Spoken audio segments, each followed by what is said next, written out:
Assalamualaikum warahmatullahi wabarakatuh. Halo semuanya.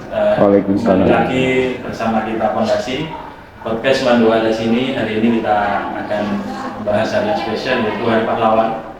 Hari Pahlawan adalah suatu peringatan yang kita peringati setiap hari sebagai tanda jasa para pahlawan kita dan juga sebagai teladan dan pengingat bagi masyarakat bahwasanya kita pernah berjuang. Dan pahlawan adalah salah satu yang garda terdepan dalam memperjuangkan negara Indonesia. Hari ini kita bersama Bapak Kepala Madrasah, Bapak Dr. Muhammad Burhanuddin MD. Selamat pagi, Pak. Selamat pagi. Gimana, Pak? Alhamdulillah, sebagaimana semangatnya Hari Pahlawan hari ini, kita harus semangat. Kita ngomong Hari Pahlawan, Pak. Sebenarnya Hari Pahlawan ini sesuatu yang sangat monumental, bukan hanya hari pahlawan, di jalan juga nama monumen pun ada, Pak. Bahkan sampai makam pun ada makam bisa jadi. Sebenarnya pahlawan ini siapa dan apa? Ya, baik. Ini saya sedang seolah-olah mau disertasi ulang ya. Tentang definisi pahlawan. Ya. Baik Pak Robert, salam pahlawan kepada semua anak bangsa di Nusantara. Sebagaimana yang disampaikan oleh host, pahlawan itu apa? Nah, ini menarik sekali karena kebetulan tanggal 10 November 2025 pemerintah Republik Indonesia telah memutuskan dan hari ini akan diumumkan dalam upacara kenegaraan di Jakarta ada 40 orang yang mendapatkan gelar pahlawan di tahun 2020. Ada 40 orang. Salah satunya yang sedang ramai diperdebatkan oleh netizen, Jenderal Haji Muhammad Soeharto. Dengan pro dan kontra, banyak sekali yang mendukung Pak Harto layak menjadi seorang pahlawan. Dan tentu dualisme itu pasti ada. Tidak setuju dengan gelar pahlawan. Gelar pahlawan itu sesuatu yang sakral dan penting bagi sebuah negara untuk memberikan penghargaan. Jadi negara memberikan penghargaan kepada orang yang telah berjasa. Salah satunya adalah Haji Muhammad Soeharto, yang kita tahu beliau adalah Presiden Republik Indonesia kedua. Sepak terjangnya di dunia kemiliteran dan juga bagaimana sebelum Indonesia merdeka, bahkan terakhir pada saat penumpasan gerakan 30 SPKI, Pak Harto menjadi inisiator bahkan bersama-sama rakyat menghancurkan gerakan G30 SPKI. Hari ini beliau mendapatkan gelar pahlawan, termasuk para kiai, ya, termasuk para kiai. Ada Kiai Bisri Samsuri dari Jombang, ya, pendiri NU Gianyar Jombang. Kemudian alhamdulillah ada juga Kiai Muhammad Khalil Bangkalan, Syekhona Khalil. Ada juga Kiai Abbas Buntet Cirebon juga, Cirebon, menjadi panglima saat perang 10 November area Surabaya. Sebelum mereka berangkat, Kiai Hasyim Asy'ari meminta tunggu dulu sebelum Kiai Abbas datang, jangan ada penyerangan, jangan ada peperangan, nunggu panglima gitu. Ada banyak, termasuk Marsina yang pernah heboh di tahun 80-an, 86 kalau tidak salah, pejuang buruh yang meninggal. Nah, dia mendapatkan gelar penghargaan sebagai pahlawan. Ada banyak kategori tentu yang sudah ditentukan, tapi kami tidak masuk ke sana karena itu ranah pemerintah. sesuai dengan pertanyaan, pahlawan itu siapa? Ya, menurut saya tidak melihat literatur yang sebenarnya, tapi menurut kami pahlawan adalah orang yang telah berjasa, orang yang telah berjasa kepada bangsa dan negara. Ya, persoalan minus, kekurangan dan sebagainya manusiawi, tetapi mereka sudah berjasa kepada bangsa dan negara dari sisi-sisi yang telah diperjuangkan oleh beliau itu. Itulah yang disebut pahlawan. Hari ini pahlawan-pahlawan di sekitar kita banyak, ya, yang tidak perlu mendapatkan pengakuan dari pemerintah, apalagi mendapatkan penghargaan, kemudian ada SK. Ayah ibu kita itu pahlawan di tengah-tengah keluarga kita. Guru-guru kita itu pahlawan bagi murid-muridnya. Jadi banyak pahlawan sebenarnya yang ada di sekitar kita. Ya, tentu ini adalah aset negara yang harus mendapatkan penghargaan yang layak dari masyarakat. Tidak harus kemudian pemerintah, ya, tidak harus pemerintah, karena pemerintah itu memiliki persyaratan standar yang harus dipenuhi, dan itu biasanya debatable.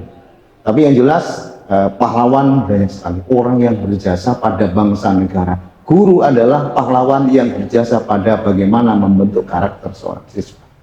Kiai adalah pahlawan bagi para santri satunya, bahkan kiai juga pahlawan untuk negeri.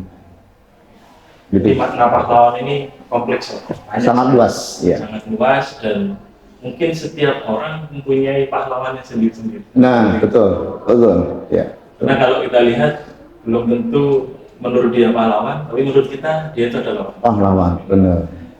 Kau adalah pahlawanku. Nah, itu kan juga bahasa-bahasa yang dekat dengan kita, ya. Kemudian kita bicara sejarah. Biasanya Hari Pahlawan ini sebagai mengenang, kalau dulu katanya Bapak Soekarno, jas merah. Gitu. Jangan sekali-kali melupakan sejarah. Padahal di hari ini banyak sekali generasi muda yang lupa dengan sejarah. Bahkan lagu-lagu nasional, tidak ada yang malah lebih hafal lagu-lagu dari negeri sebelah, Korea, dari yang Inggris dan sebagainya. Ini bagaimana kita menyikapi masalah secara generasi milenial? Betul, ya. Saya sangat sepakat dengan apa yang disampaikan oleh proklamator kita, jas merah. Jangan sekali-sekali meninggalkan atau melupakan sejarah, karena sejarah itu adalah jejak yang tidak bisa kita tinggalkan. Kita ada karena ada sejarah sebelumnya, sehingga kita ada. Indonesia hari ini merdeka, berdaulat, menjadi negara yang maju, itu karena ada sejarah. Maka kita prihatin memang hari ini kaum milenial, generasi milenial itu tidak banyak tahu sejarah. Ini tugas berat bagi insan pendidikan, madrasah, sekolah, untuk bisa kembali mengajak kepada generasi milenialnya, generasi yang harus kita didik untuk tahu sejarah. Bagaimana Indonesia bisa merdeka ini, seperti apa perjuangannya, agar mereka yang tidak hadir dan ikut dalam masa-masa waktu itu, tetapi mereka bisa meyakini dan bisa menghayati, bahkan larut dalam narasi-narasi sejarah, sehingga mereka bisa menghargai para pendahulu. Ketika mereka sudah tidak menghargai para pendahulunya, maka sejarah hanya sejarah. Nah, tanggung jawab kita bagaimana generasi milenial, khususnya di Madrasah Aliyah Negeri 2 Pasuruan ini, siswanya harus tahu sejarah. Hafal dan tidak hafal sebuah lagu kebangsaan itu hanya satu dari sekian banyak, ya, satu dari sekian banyak instrumen tentang bagaimana kita mengetahui sejarah. Memang sebaiknya anak-anak tahu, ya, meskipun tidak hafal lagu-lagu kebangsaan dalam rangka menumbuhkan rasa nasionalisme. Tetapi mereka juga hadirnya adalah di saat milenial yang tidak paham itu, sehingga lagu-lagunya adalah lagu-lagu kekinian. no problem. Tapi yang jelas nasionalisme harus kita tumbuhkan. Ya. Mungkin salah satu kalau kita bisa lihat di setiap jam 10 siang kita dinyanyikan lagu Baik, Indonesia itu sebagai bentuk mengenalkan bahwasanya kita ini merdeka bukan hadiah, memang dari perjuangan dan juga jasa-jasa para pahlawan. Itulah yang mungkin bukan dirasakan oleh para milenial. Iya. Kemudian ini Pak, juga tantangan yang paling besar. Bahwasanya Indonesia ini sekarang lagi rame-ramenya saling memberikan fokus untuk pencalonan nasional. Ya, ya, insya Allah. Nah, itu sangat prihatin. Yang benar jadi salah, yang salah jadi benar. Ini pasti sangat mengacaukan stabilitas negara. Ya, ya. Mungkin dari ranah yang politik, dari bawah, mungkin apa yang harus kita lakukan untuk menjaga sekiranya perjuangan pahlawan ini tetap bisa dijaga sampai nanti akhir hayat daripada kita nanti. Ya, kita memang harus prihatin di era digitalisasi ini, pemberitaan hoax, ujaran kebencian, saling caci maki, bahkan pemimpin kita yang sudah dipilih oleh rakyat dicaci maki. Seolah-olah mereka yang paling benar sendiri. Silakan kritik, karena Indonesia yang demokrasi bukan anti kritik. Tetapi kita harus punya etika bagaimana untuk bisa memberikan masukan. Kalau bahasa orang Nahdliyin, NU, KPI, ya. Nah, kita harus prihatin, Mas. Ya. Biarlah kita di insan-insan pendidikan ini yang akan mengejawantahkan anak. Jangan sampai mereka seperti mereka, ya, karena mereka sudah bukan ranah kita, bukan ranah kita. Jadi kewajiban kita bagaimana anak-anak tidak seperti mereka. Oleh karena itu, supaya mereka tidak salah jalan sehingga ikut-ikutan hoax, bahkan menyebarkan kebencian dan sebagainya, maka sejarah itu memang harus perlu ditanamkan. Sejarah harus ditanamkan, dan sejarah itu harus ditulis. Kalau memang hari ini ada sejarah yang perlu dijelaskan untuk generasi yang akan datang. Ini pengalaman di tahun-tahun yang lalu memang barangkali kecanggihan masih belum ada, sehingga debat itu tentang perjalanan sebuah sejarah dalam sebuah narasi itu bisa berbeda versi. Oleh karena itu perlu ada catatan yang benar, yang tepat untuk jangan sampai sejarah itu dibelokkan. Sejarah itu dibelokkan. Sejarah itu tidak membohongi.